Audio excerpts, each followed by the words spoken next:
ஆண்டவராகிய இயேசு கிறிஸ்துவின் விலையேறப்பெற்ற பரிசுத்தமான நாமத்தில் அன்பின் வாழ்த்துக்கள். இந்த காலை உங்களை சந்திப்பதில் மகிழ்ச்சி அடைகிறேன். இந்த நாள் உங்களுக்கு ஆசீர்வாதமாய் மாறட்டும். ஆமென். பரலோகத்தில் பொக்கிஷம் செய்யுங்க, அப்படிப்பட்ட நாட்களை மாறட்டும். நிறைய பேங்க்ல டெபாசிட் பண்ணிக்க நல்லது, ஆனால் சில நேரம் திவாலாயிரும். ஆமாம், சில நேரம் வட்டி கூட கிடைக்காது. அப்படிப்பட்ட நாட்களை மாறலாம். பரலோகத்தில் உங்கள் பொக்கிஷங்களை சேர்த்து வையுங்கள். வாசிக்கலாம். மத்தேயு 6:20-21. ஆமென். பரலோகத்திலே உங்களுக்கு பொக்கிஷங்களை சேர்த்து வையுங்கள். பரலோகத்திலே உங்களுக்கு பொக்கிஷங்களை சேர்த்து வையுங்கள். அங்கே பூச்சியாவது துருவாவது கெடுக்கிறதும் இல்லை. அங்கே திருடர் கண்ணமிட்டு திருடுகிறதும் இல்லை. திருடுகிறதும் இல்லை. உங்கள் பொக்கிஷம் எங்கே இருக்கிறதோ அங்கே உங்கள் இருதயமும் இருக்கும். எங்க சேர்த்து வச்சிருக்கீங்க? சேவிங்ஸ் வேணும். ஏசப்பா ஊழியம் செய்து 12 கூட மிச்சம் கொடுத்து விடுகிறார். அப்படி சாப்பிட்டு காலி பண்ணி கடன் வாங்குறது இல்லை. சேமிப்பு அவசியம்.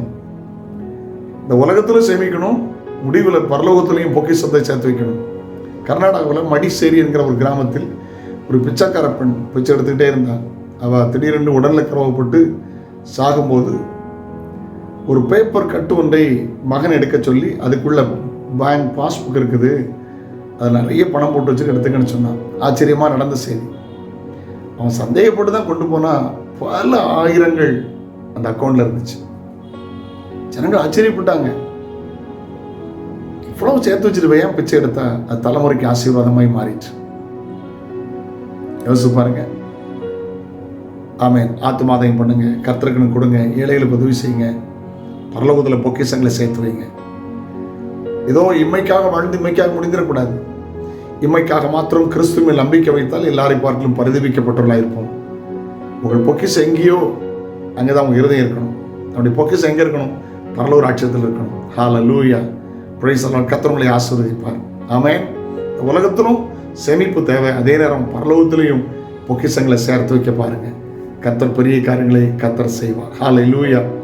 நான் ஒரு பத்திரிகை வாசித்தேன். காலம் சென்று பரிசுத்தவான் பூர்ண பெந்தேகோஸ்தே சபையினுடைய முன்னாள் தலைவர் பாஸ்டர் தகப்பன் அப்போஸ்தலன் தாமஸ் ஐயா அவர்கள் ஒரு சம்பவத்தை சொன்னார்கள். ஒரு ஆலயம் கட்டுகிறதற்காக ஒரு பெரிய போதகர் ஒரு கப்பல் முதலாளியை பார்த்து டொனேஷன் வாங்க போயிருந்தாராம்.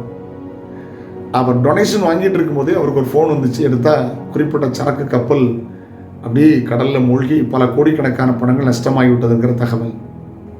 அவர் அதை செக்கை திருப்பி கேட்டு அப்படி கிழிச்சு போட்டாராம். போதகர் புரிஞ்சுட்டார், ஆமாம் நஷ்டம் ஏற்பட்டுருக்கலன்னு. ஆனால் என்ன செய்தாரம் தெரியுமா? எழுதி கொடுத்ததை பார்க்கும் 10 மடங்கு அதிகமாக ஒரு செக்கில் கையெழுத்து போட்டு கையில் கொடுத்தார்.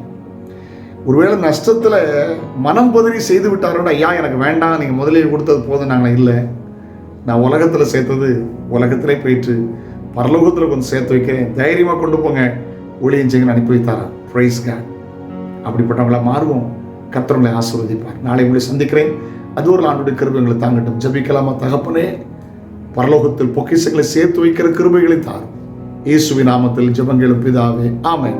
God bless you. Have a nice day.